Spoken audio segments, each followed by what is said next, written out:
Saludos hermanos y amigos, saludos. Hoy domingo 5 de septiembre en una nueva lección, la lección número 11, anhelo de más, para memorizar. Mas estas cosas sucedieron como ejemplos para nosotros, para que no codiciemos cosas malas como ellos codiciaron. Primero de Corintios 10, 6. Querido Señor, tú estás en los cielos. Te pedimos en esta nueva semana que anhelemos más, pero que anhelemos más a Jesús y su vida en cada uno de nosotros. Ven a bendecirnos, Señor. Ven a enseñarnos. En tu nombre. Amén. Para hoy domingo, bautizados en Moisés. La lección de hoy está basada en Primera de Corintios, el capítulo 10. Este incidente o este capítulo nos habla de la vida del antiguo Israel cuando sale de Egipto. Y es pertinente que nosotros prestemos atención a este estudio. ¿Por qué? Porque la Biblia está llena de símbolos o de tipos o de modelos. El santuario era un modelo del celestial, una maqueta del celestial, el santuario terrenal. Pero no era el santuario, era una maqueta, era una representación en miniatura de la majestuosidad del cielo y del santuario. El cordero que se mataba diariamente en el santuario terrenal era un símbolo de Cristo, el Cordero de Dios que quita el pecado del mundo. Y los departamentos del santuario eran símbolos de la función de Cristo primariamente en el altar de sacrificio que era el atrio exterior, donde se sacrificaba 2 veces al día, a las 9 y a las 3, el continuo sacrificio que ardía sobre el altar de sacrificio que representaba el Calvario. El primer departamento era un símbolo del trabajo de Cristo en el lugar santo desde el año 31, cuando ascendió al cielo, hasta octubre 22 de 1844, cuando pasa al lugar santísimo del santuario celestial, que es donde Él se encuentra ahora. ¿Ves? Todas estas cosas y otras tantas son símbolos, son figuras de las cosas que se están haciendo en el cielo, de las cosas que repercuten en el cielo. ¿Por qué digo esto? Porque 1 Corintios, el capítulo 10, nos dice el apóstol Pablo que es un ejemplo o un tipo. Por ejemplo, los 4 animales de Daniel 7 son tipos, son ilustraciones de imperios que surgieron y cayeron. Pues Pablo toma un incidente, o mejor dicho, varios incidentes que acontecieron desde la salida de Egipto, dirigido por Moisés, hasta llegar al pie de, hasta llegar hasta la ribera del río Jordán. Ese estadio lo trata el apóstol Pablo y hace mucho énfasis en la idolatría que este pueblo provocó al Señor en una forma suprema. Vamos a leer a Primera de Corintios, el capítulo Primera de Corintios, el capítulo 10. Y luego vendremos con el comentario directo, aunque iremos comentando el bautismo en Moisés, como dice en la lección para hoy domingo 5. Vamos a leer 1 Corintios, el capítulo 10, comenzando en el versículo 1 hasta el versículo 11. Capítulo 10. Porque no quiero, hermanos, que ignoréis que nuestros padres todos estuvieron bajo la nube y todos pasaron la mar.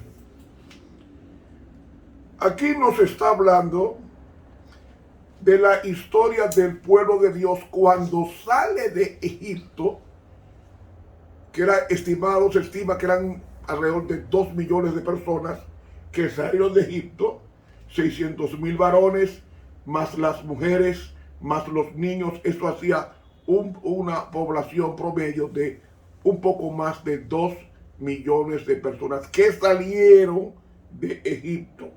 Ahora, en el versículo 2, encontramos que dice: Y todos en Moisés fueron bautizados en la nube y en la mar, y todos comieron la misma vianda espiritual. Ven, todos fueron bautizados. ¿Qué representa esto? Cuando el pueblo de Dios salió de Egipto, ese pueblo fue bautizado primariamente por una nube. Esa nube protegía al pueblo de Dios de ser calcinado en el desierto. Pero esa nube se convertía en fuego de noche para alejar los animales letales como las culebras, como la cobra y las tarántulas y otros animales que pueblan el desierto del Sinaí. Entonces, ¿qué hizo Dios? Protegió a su pueblo bajo una nube, y esa nube era Cristo, o mejor dicho, la gloria de Cristo. Por eso dice que fueron bautizados, es decir, cubiertos, que fueron cubiertos con esa nube de gloria que protegió al pueblo de Dios. Lo protegió durante 40 años. Pero esa nube era sobrenatural, porque era la gloria de Dios y Cristo estaba dentro de esa nube. Pero dijo algo más, que todos, dice, fueron bautizados en la nube y en la mar. Búsquese a Éxodo 13 para que ustedes vean a qué nube se refiere. Éxodo capítulo 13 y el versículo 21, ¿cómo nos dice? Y Jehová iba delante de ellos en día en una columna de nube. ¿Quién iba en la nube? Jehová, para guiarlos por el camino, y de noche en una columna de fuego para alumbrarles, a fin de que anduviesen de día y de noche. Versículo 22. Nunca se partió de delante del pueblo la columna de nube de día, ni de noche la columna de fuego. ¿Cuándo esta nube desaparece? Cuando iban a cruzar el río Jordán, ya para tomar la tierra prometida. Pero mientras ellos iban en el desierto, esa nube, en ella estaba oculto Cristo. Dios iba con su pueblo. Entonces, dice en el mar, Éxodo 14, 21 y 22, y extendió Moisés su mano sobre la mar, e hizo Jehová que la mar se retirase por recio viento oriental toda aquella noche, y tornó la mar en seco, y las aguas quedaron divididas. Entonces los hijos de Israel entraron por medio de la mar en seco, teniendo las aguas como muro a su derecha y a su izquierda. ¿Sabe qué está diciendo con eso? Que el mar fue como al pasar Dios el mar y lo secó para que su pueblo pasara. Ese mar, agua por ambos lados y agua arriba, o gloria de Dios arriba, era como un bautismo. Es decir, ellos estaban cubiertos por el agua divina que protegía a su pueblo cruzando en seco el Mar Rojo. El Mar Rojo. Entonces, esto es un tipo, o sea, un ejemplo. En hebreo, tupos, se escribe tupos, se pronunciará tipos. Entonces, esto era un ejemplo, una ilustración. Pero la lectura no se detiene allí. La cabeza. Dice en la palabra de Dios,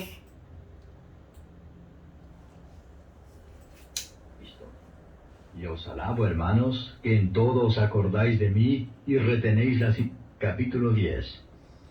Porque no quiero, hermanos, que ignoréis que nuestros padres todos estuvieron bajo la nube y todos pasaron la mar, y todos en Moisés fueron bautizados en la nube y en la mar, y todos comieron la misma vianda espiritual, y todos bebieron la misma bebida espiritual, porque bebían de la piedra espiritual que los seguía, y la piedra era Cristo. Voy a detenerme aquí. El agua que recibió el pueblo de Dios no está en el desierto. Por tanto, era un agua sobrenatural. El maná que cayó 40 años en el desierto no existía en el desierto porque ahí no hay comida. Por tanto, era una comida sobrenatural. Entonces, si la comida era sobrenatural y la bebida era de origen espiritual o sobrenatural, entonces la piedra que golpeó Moisés, esa piedra representaba a Cristo. ¿Por qué a Cristo? Porque nos dice el Salmo 42, el Salmo 42, el salmista nos dice con relación a esa piedra, Salmo 42, y el versículo 1 y 2. Como el ciervo brama por las corrientes de las aguas, así clama por ti, oh Dios, el alma mía, mi alma tiene sed de Dios. ¿Ve? ¿Qué sacia la sed? Cristo sacia la sed. Mi alma tiene sed del Dios vivo, cuando vendré y apareceré delante de mi Dios. Esto es lo que tiene que ver con el alma sedienta. Pero la piedra, dice 1 Corintios 10:4, que la piedra era Cristo. Cristo era la piedra. ¿Por qué? Porque al golpear a Cristo, que es su pasión, su muerte, el beneficio de salvación, que es el agua de vida, lo recibe toda persona que desee saciar su sed de Dios a través de Cristo. Pero no solamente nos vamos a detener en esta explicación. Sigue diciendo lo siguiente. Mas de muchos de ellos no se agradó Dios, por lo cual fueron postrados en el desierto. Empero estas cosas fueron en figura de nosotros, para que no codiciemos cosas malas como ellos codiciaron. Ni seáis honradores de ídolos como algunos de ellos, según está escrito, sentóse el pueblo a comer y a beber, y se levantaron a jugar. ¿A qué se está refiriendo aquí? Se está refiriendo cuando el pueblo adoró el becerro de oro, cuando Moisés se tardó aparentemente en el monte Sinaí. Ellos invocaron a Aarón que le hicieran un dios o dioses, que dice Elohim, que está en plural la palabra Dios. Entonces, haznos dioses o haznos un Dios que vaya con nosotros.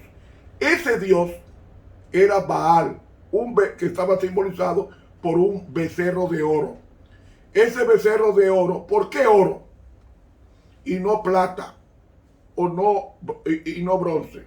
Déjenme decirles, el oro está íntimamente vinculado con el santuario del cielo.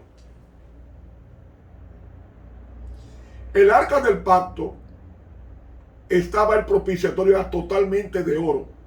Y el arca del pacto tenía madera de acacia que era duraba cientos de años, y tenía un revestimiento de oro que representaba la naturaleza divina en el oro, y estaba la madera de citín o de acacia, representaba la naturaleza humana de Cristo. El arca el arca, o mejor dicho, el altar de incienso era totalmente hecho de oro. La menorá, que representa, que es el candelabro de 7 brazos, representa que era hecho totalmente de oro y representa la luz del Evangelio, la luz de Cristo y la luz del Espíritu Santo. Entonces, cuando ellos hicieron esa fiesta al becerro de oro, no era el becerro de oro, era al dios Baal. Y el dios Baal era un ídolo, porque no existe otro dios en la tierra, solamente Dios es del cielo, Jehová de los ejércitos. Como existe solamente un Dios, no dos, sino un Dios verdadero, como dice San Pablo en Efesios 4. Entonces, un bautismo, una fe, un Dios verdadero. De ahí, cuando se adora otro Dios fuera de la Biblia, se está adorando un ídolo. Y Deuteronomio capítulo 32 dice que cuando adoramos a los ídolos, estamos adorando a los demonios. Ahora vamos a la reflexión. ¿Por qué Jehová se enojó tanto en la persona de Moisés, que se indignó ante un pueblo entregado a la licencia del pecado, de adulterio, de fornicación y de murmuración? Oh, mis hermanos, porque ellos estaban adorando a Satanás.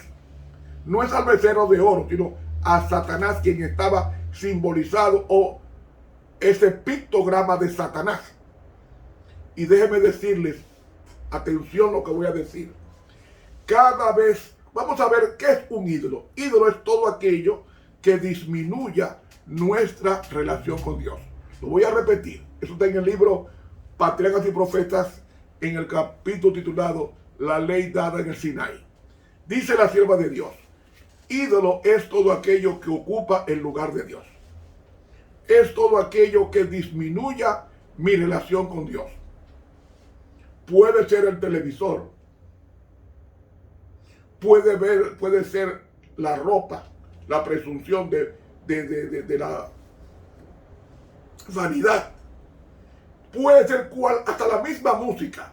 Si la música religiosa te lleva a pasarte el día entero oyendo música y no está en comunión tú con Dios, cantándole al Señor, porque de la forma que nosotros estamos en comunión con Dios es cuando de nosotros sale el himno, la alabanza al Señor.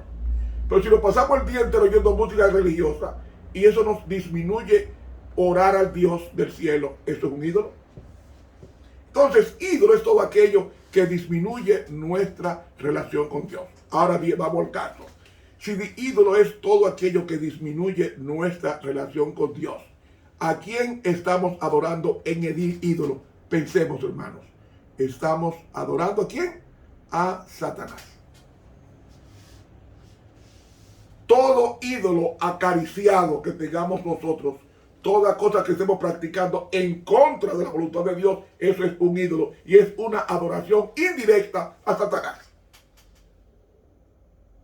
Indirecta y directa. Indirecta en el disfraz de la religión cristiana y directa porque el ídolo es Satanás. Y eso fue lo que pasó en el desierto.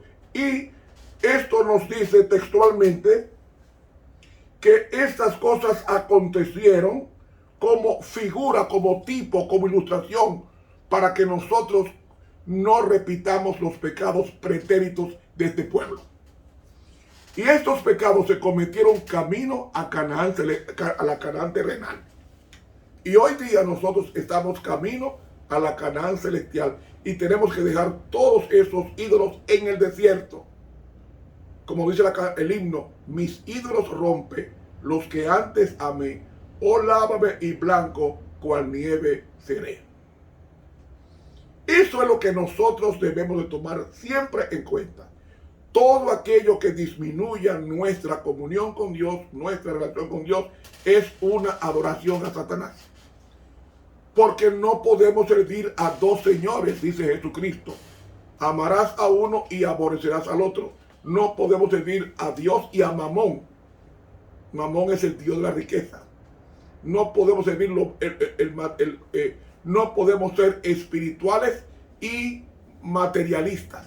O somos espirituales, o sea, con mente espiritual o con mente materialista, de acumular cosas. Amigos, hermanos y amigos, continuamos con la lectura. Ni forniquemos como algunos de ellos fornicaron y cayeron en un día 23,000. Ni tentemos a Cristo como también algunos de ellos le tentaron y perecieron por las serpientes.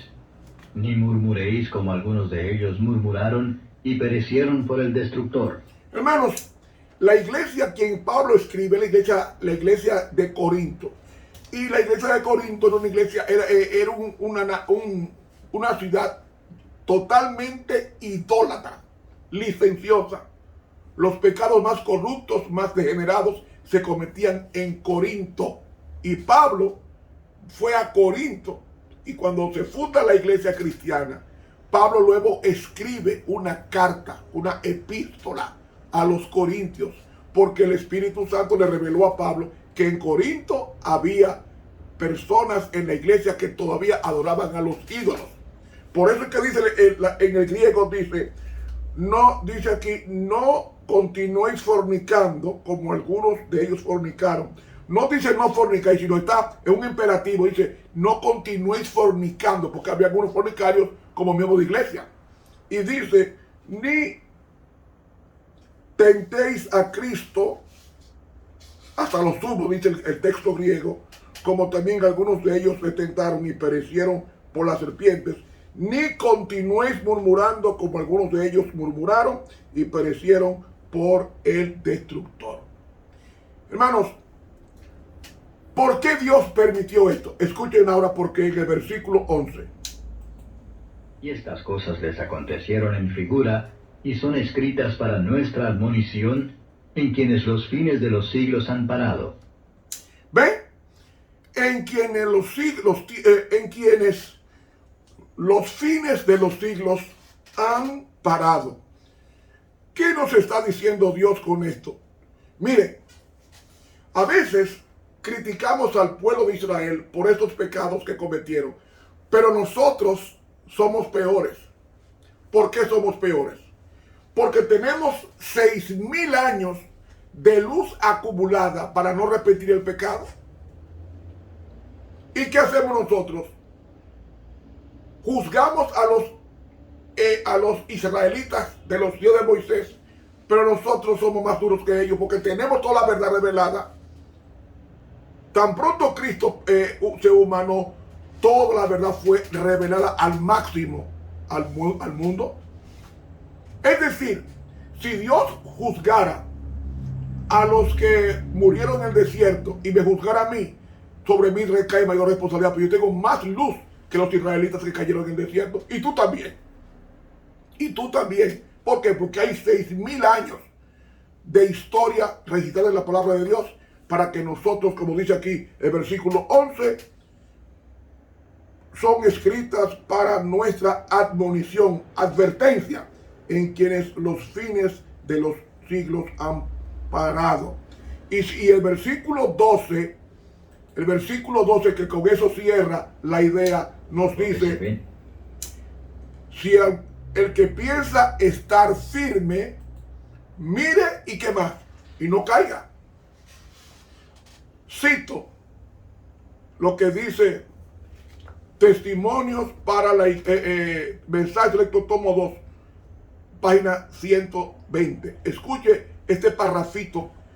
El Antiguo Testamento es el Evangelio expresado en símbolos, en figuras y símbolos.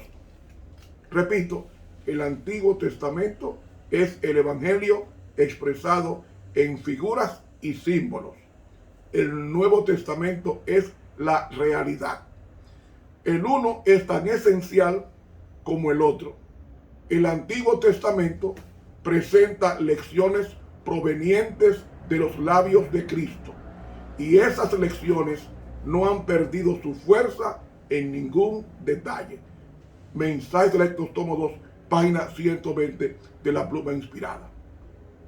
Hermanos, ella nos dice en el libro Testimonios para la Iglesia, tomo 4, página 15,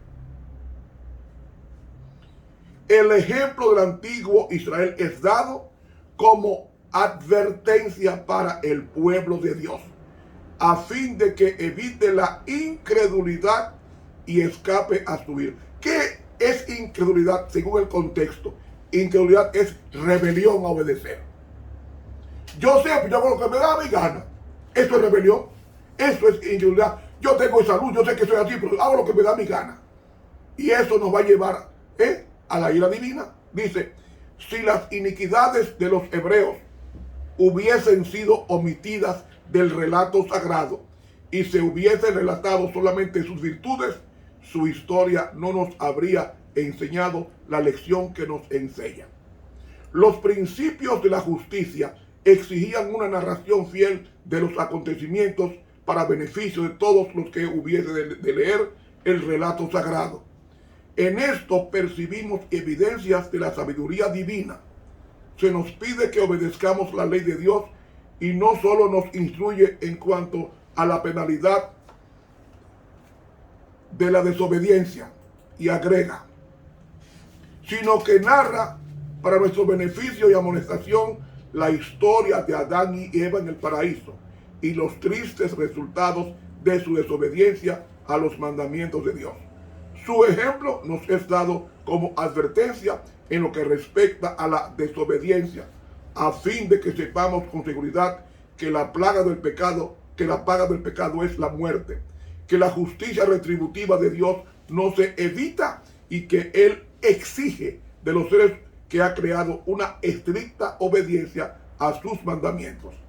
Ante nosotros, sigue diciendo, se expone la vida de los creyentes con todos sus defectos e insensateces, que están destinados a ser una lección para todas las generaciones que los habían de seguir. Si hubiesen sido perfectos, habrían sido sobrehumanos y nuestra naturaleza pecaminosa nos haría desesperar de llegar jamás a tal punto de excelencia. Pero al ver cómo lucharon y cayeron, cómo cobraron nuevamente ánimo y vencieron por la gracia de Dios, cobramos aliento para avanzar contra los obstáculos que la naturaleza degenerada coloca en nuestro camino. Testimonios para la Iglesia, tomo 4, página 15 de la Pluma Inspirada. Hermanos, estas son ilustraciones para evitar reincidir en el pecado en que el pueblo reincidió. Al llegar al final del estudio de hoy, te hago la pregunta: ¿cuáles son tus ídolos? Cada ídolo es un sustituto del Dios verdadero. Por tanto, si cada ídolo es un sustituto del Dios verdadero, ¿qué debemos hacer nosotros con nuestros ídolos? Mis ídolos rompe, anhelo ser limpio y completo, Jesús, que mores de mi alma en tu fúlgida luz.